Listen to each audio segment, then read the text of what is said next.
Pelajaran setelah sahabat 5 menit kembali hadir untuk memastikan jantung kerohanian kita tetap berdetak. Kita telah tiba pada pelajaran yang ke-12 saudara-saudara dengan judul Nabi yang Gelisah. Yunus 4 ayat 11 adalah ayat inti atau ayat hafalan kita sepanjang pekan ini. Bagaimana tidak aku sayang akan Niniwe, kota yang besar itu, yang berpenduduk lebih dari 120.000 orang, yang semuanya tidak tahu membedakan tangan kanan dari tangan kiri dengan ternaknya yang banyak. Di timur dekat, merpati terkadang digunakan sebagai simbol dewi kekafiran. Di Mesir misalnya. Di Mesir, kepercayaan kepada jiwa orang yang sudah mati ketika ia pergi ke sorga, katanya jiwa tersebut akan mengambil bentuk seekor burung. Dan biasanya burung tersebut adalah burung merpati. Lalu bagaimana dengan Alkitab? Apa yang Alkitab sampaikan kepada kita tentang catatan mengenai burung merpati? Yang pertama, merpati digunakan sebagai simbol berkabung. Selama Raja Hizkia sakit, dia berkata, "Aku merintih seperti merpati yang meratap." Yesaya 38 ayatnya yang ke-14. Yang kedua, merpati digunakan sebagai simbol cinta dan ketulusan. Kecantikan merpati, saudara, dan kesetiaannya memang membuat merpati dijadikan sebagai simbol cinta. Sebut saja apa yang ditulis oleh Raja Salomo dalam kitab Kidung Agung 2 ayat 14. "Merpatiku di celah-celah batu, perlihatkanlah wajahmu, perdengarkanlah suaramu, sebab merdu suaramu dan elok wajahmu." Yesus pun menggunakan perumpamaan tentang merpati ketika memberitakan para muridnya untuk menyatakan dalam hidup mereka tentang cinta dan ketulusan. "Hendaklah kamu tulus seperti merpati." Matius 10 ayatnya yang ke-16. Yang ketiga, merpati digunakan sebagai simbol pembebas. Salah satu lambang terpenting dari makna pembebasan adalah merpati yang dikirimkan oleh Nuh dari bahteranya yang kemudian kembali dengan ranting zaitun di paruhnya. Kejadian 8 ayat 10-12. Itu adalah tanda perdamaian bahwa badai sudah berakhir, sehingga Tuhan membebaskan bumi dari penghukuman. Yunus 1 ayat 1 mengatakan, "Datanglah firman Tuhan kepada Yunus bin Amitai." Yunus diperkenalkan sebagai anak Amitai, saudara. Yunus artinya dove atau merpati. Amitai artinya my truth atau my faithful. Jadi Yunus bin Amitai artinya merpatiku yang setia.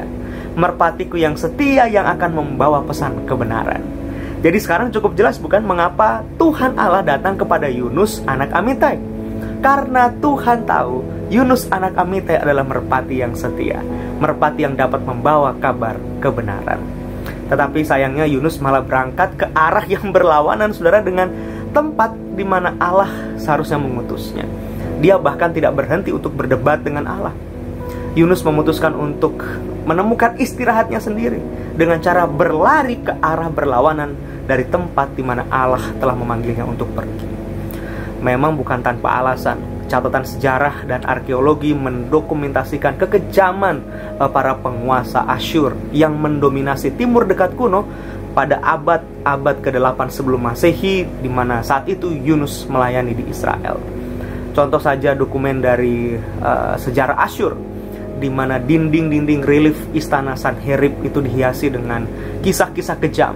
Jatuhnya Lakis, salah satu benteng dari Raja Hizkia di perbatasan selatan yang paling penting dan paling kokoh.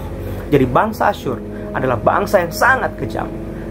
Dan begitulah dunia memandang Asyur pada waktu itu. Dan Tuhan mengirim Yunus ke jantung kota kerajaan yang sangat kejam itu. Lalu apakah ada yang mengherankan, saudara, apabila Yunus kemudian tidak mau pergi ke Niniwe? Karena memang Niniwe adalah kota yang sangat-sangat menakutkan. Lalu bagaimana dengan kita, saudara?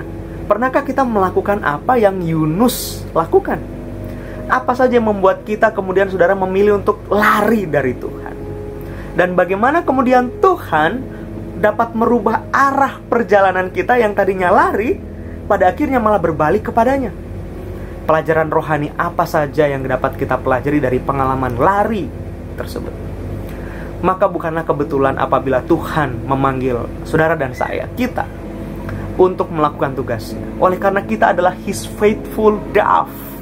Dan Tuhan yakin kita dapat menyampaikan pesan kebenarannya kepada dunia yang jahat dan kejam ini.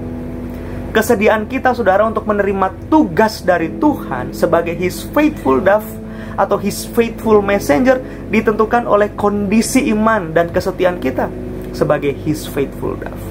Jadi hari ini ketika Tuhan datang kepada kita, saudara, dan meminta kita bekerja bersama dengannya, jangan tolak panggilan itu.